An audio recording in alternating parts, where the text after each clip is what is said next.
என்னண்ணா பண்ணிட்டு இருக்க? ஏதோ வச்சு நோண்டிட்டு இருக்கீங்க?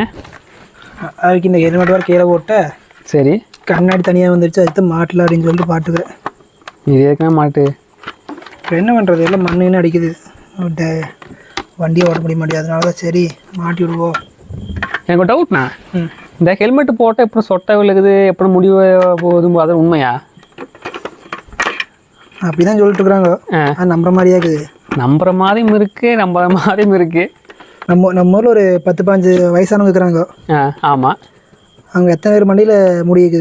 ஒரு 2-3 பேர். அப்புறம் அவங்களாம் என்ன ஹெல்மெட் போட்டால் வேலை செஞ்சுட்டு இருந்தாங்க. அவங்களுக்கு ஹெல்மெட்னே என்ன தெரியாது அப்போது. அப்புறம் அவங்களுக்கெல்லாம் எப்படி சொட்டை விழுந்துச்சு? அதுவும் கரெக்டு தான். இருந்தாலும் சொல்கிறாங்களே இப்போ ஹெல்மெட் போட்டால் இதாகுதுன்னு, அது கேட்குறேன். இப்படி தான் வைக்கி எல்லாம் நம்ம பசங்களை என்ன நினச்சிக்கிறாங்க, மயிரை காப்பாற்ற நினச்சிட்டு மயிர் ஒயர் அப்படின்னு சொல்லிட்டு ஹெல்மெட் போடாமல் போய் ஆக்சிடென்ட் ஆகி உயிர் விட்டு